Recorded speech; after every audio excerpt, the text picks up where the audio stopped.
Hello dear students, welcome to my class.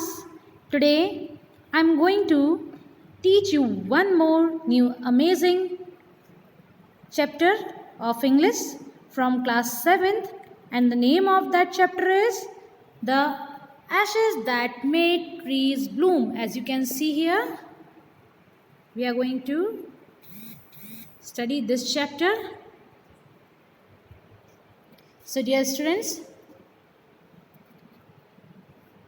this chapter is written by William Elliott Griffiths.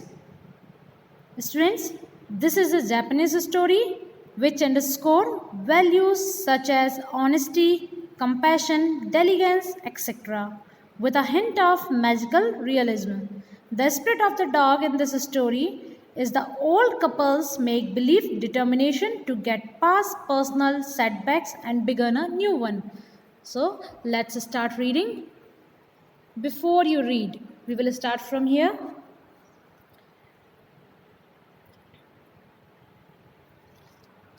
This is a story about an honest and hard-working old couple and their pet dog. मैंने आपको बताया बच्चों कि ये किसकी story है. ये एक जापानीज स्टोरी है और इस स्टोरी में कुछ कैरेक्टर्स हैं जिनमें से मेन कैरेक्टर है एक ओल्ड कपल होता है और उनका पेट डॉग होता है. ठीक है. द नेबर आर ट्रबलसम, और उनके पड़ोसी कैसे होते हैं? हमेशा कष्ट देने वाले होते हैं. ट्रबलसम, झगड़ालू, परेशान करने वाले.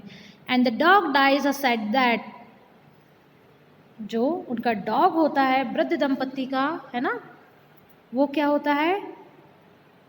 वो उसकी डेथ हो जाती है बुरे तरीके से. The spirit of the dog gives solace and support to his master in unexpected ways. जो हार्ड वर्किंग कपल रहता है वो अपने डॉग को बहुत ज़्यादा प्यार करते हैं, इसलिए डॉग की जब डेथ हो जाती है उसके बाद भी क्या होता है?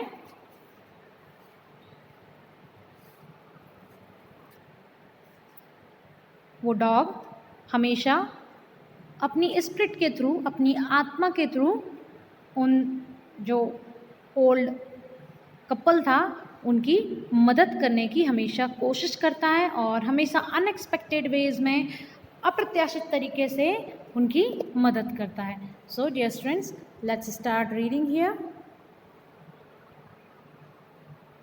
Before start reading, guys, please, I request you to take out your book so you may get the clear view.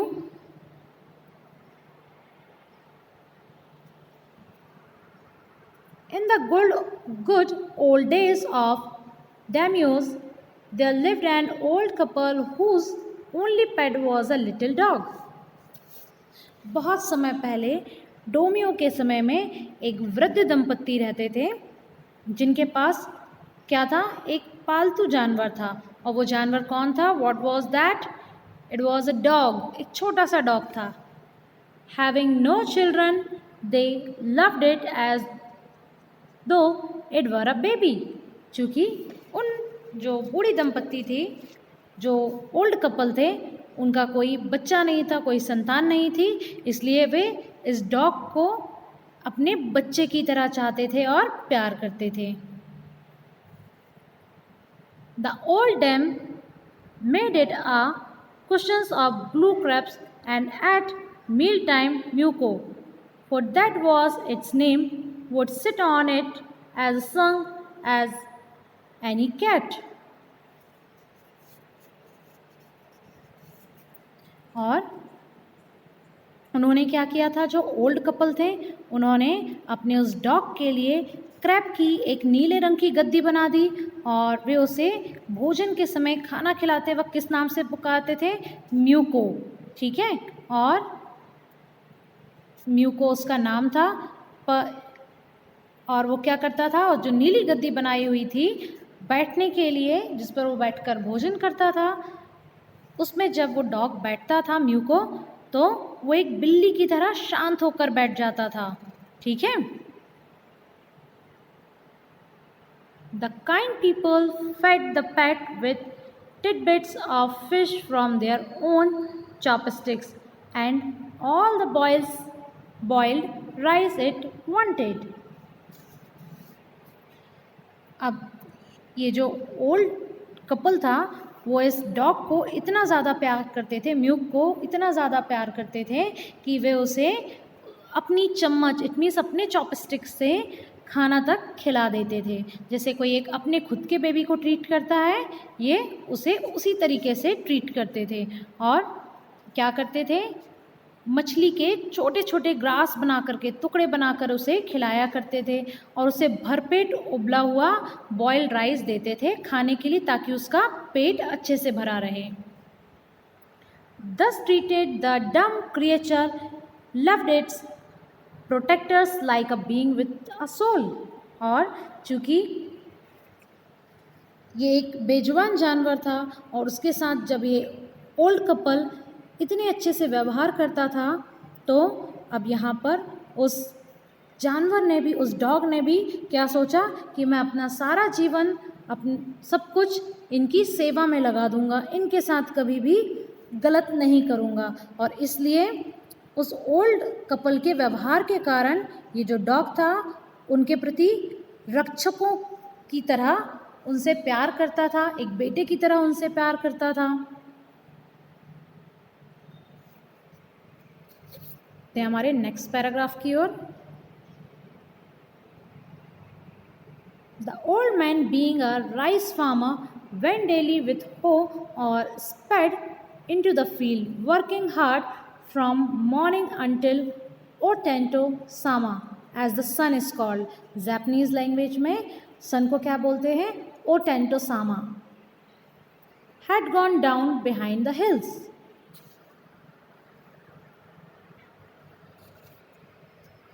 अब जो ओल्ड मैन थे, जो बूढ़ा व्यक्ति था, वो क्या करता था, चावल की खेती करने वाला एक साधारण सा किसान था और वो प्रतिदिन अपनी कुदाल और फावड़े को लेकर के खेतों में जाया करता था और प्रातः इसे लेकर सूर्य के पहाड़ियों से छिपने तक कठिन परिश्रम किया करता था। Every day the dog followed him to work, never once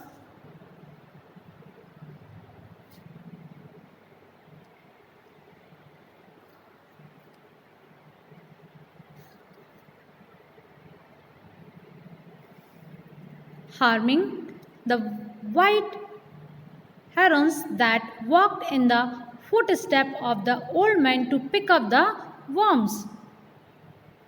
अब चूँकि जब ये किसान, जो बूढ़ा व्यक्ति था, वो एक किसान था और प्रतिदिन अपने खेतों की तरफ जाया करता था, तो उसके साथ में डेली कौन जाता था? देखिए यहाँ पिक्चर में, here you can see in the picture that this is the dog Nuke and this is the old man who loved him as his child. वो अपने साथ प्रतिदिन किसको लेकर के जाया करता था? उस डॉग को, म्यूक को लेकर के जाया करता था और वो उसके आसपास ही रहा करता था जब वो काम करता था। तो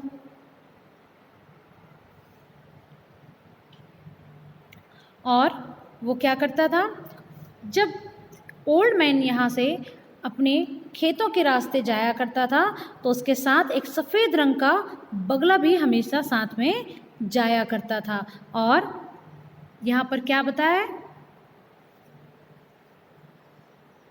कि जब वो बगला साथ में जाया करता था तो म्यूक उसको कोई भी हानि नहीं पहुंचाता था।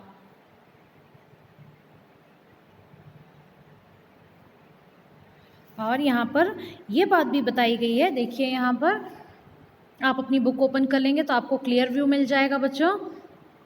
Footstep of the old man to pick up the worms, for the old fellow was patient and kind to everything that had life, and often turned up a sword on purpose to give food to the birds. जो बगुला था वो क्या करता था, वो कीड़ों को चुगने के लिए उस बूढ़े आदमी के पैरों पर चलता रहता था। जब वो खेत में जाता था बूढ़ा व्यक्ति, तो उसके पैरों पर बहुत सारे कीड़े मकोड़े लग जाते थे, इंसेक्ट लग जाते थे, तो उनको खाने के लिए कौन पीछे से आया करता था बच्चों? एक जो वाइट कलर का बगुला रहता है वो आया करता था, वाइट हेरॉन्स। ठीक है। और डॉग म्यूक जो था इस बगुले को कोई भी हानि नहीं पहुंचाया करता था। For the old fellow was patient and kind to everything that had the life. क्योंकि वो जो बूढ़ा व्यक्ति था हर उस वस्तु के प्रति दयालु था, हर उस चीज़ के प्रति दयालु था जिसमें जीवन था, जो लाइव थे। इसलिए वो क्या करता था, and often turned up a sword on purpose to give food to the birds. इसलिए वो पक्षियों को भोजन जुटाने के लिए भूमि के घास में फंसे हुए डेले को जानबूझ करके उल्टा देता था, ताकि पक्षी यहाँ पर आ जाएं और क्या करने लगे, भोजन कर लें, दाना चुग लें और आगे बढ़ जाएं। One day the dog came running to him, putting his paws against his legs and motioning with his head to some spot behind. एक दिन क्या होता है, वो डॉग भागता हुआ उस ओल्ड मैन के पास आता है और अपनी टांगों में अपने पंजे उठाकर अपने सिर से पीछे किसी स्थान की ओर इशारा करने लगता है। बार बार इशारा करता है, किसको, अपने मालिक को, जो ओल्ड मैन रहते हैं। लेकिन ओल्ड मैन समझ नहीं पाता है। The old man at first thought his pet was only playing and did not mind it. पहले तो जो बूढ़ा व्यक्ति रहता है उसने सोचा कि ये जो मेरा पेट डॉग है वो मेरे साथ खेल रहा है, इसलिए उसने उसकी हरकतों पर ध्यान नहीं दिया। But the old man kept on whining and running to and fro for some minutes. लेकिन जो डॉग था कुछ देर तक लगातार भौंकता रहा और कुछ मिनट के लिए टू एंड फ्रो, इधर उधर जल्दबाजी में, हड़बड़ी में यहाँ वहाँ दौड़ता था, दौड़ने लगा। Then the old man followed the dog a fellow yards to a place where the animal begins in lively scratching. अब जब उस ओल्ड मैन को लगने लगा कि नहीं, डॉग रोज़ की अपेक्षा आज कुछ अजीब हरकतें कर रहा है, अजीब सी एक्टिविटी कर रहा है, तो क्यों ना मुझे ये जो कह रहा है उसको मुझे क्या करना चाहिए, फॉलो करना चाहिए, जाकर देखना चाहिए। इसीलिए जो ओल्ड मैन था उसका पीछा करने लगा। तो वृद्ध व्यक्ति कुछ गज दूर एक स्थान तक कुत्ते के पीछे पीछे गया और एक जगह पर जाकर के वो जो म्यूक है वो रुक जाता है और वहाँ पर वो जो म्यूक रहता है बहुत तेज़ी से मिट्टी को अपने पंजों से खुरचने लगता है और क्या करता है, बार बार कोशिश करता है ध्यान आकर्षित करने का अपने ओल्ड मैन का। Thinking it was possibly in a buried bone or bit or fish, the old man stuck his hoe in the earth when lo a pile of gold gleamed before him. अब देखिए क्या होता है यहाँ पर। Thinking it was possibly a buried bone, a bit of fish, the old man.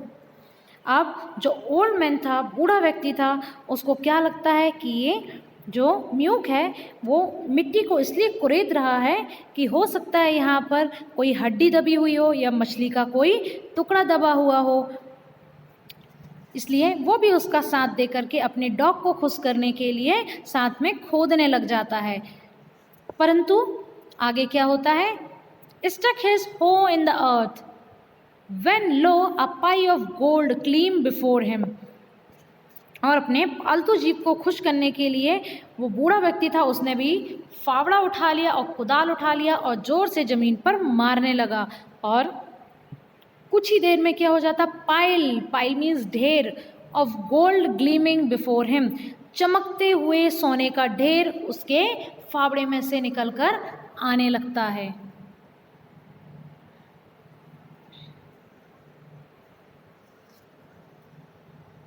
ये देखिए, आप यहाँ पर देखेंगे बच्चों,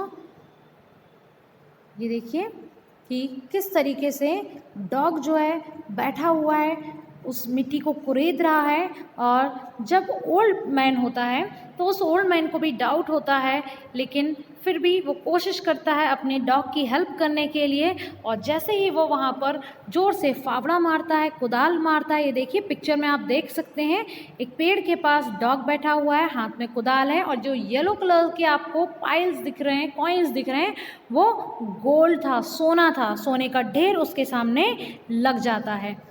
आगे की स्टोरी हम हमारे नेक्स्ट पार्ट में पढ़ेंगे, which is part 2। Very soon I am going to upload that video, that part. So till then, keep watching this video and understand it. Thank you.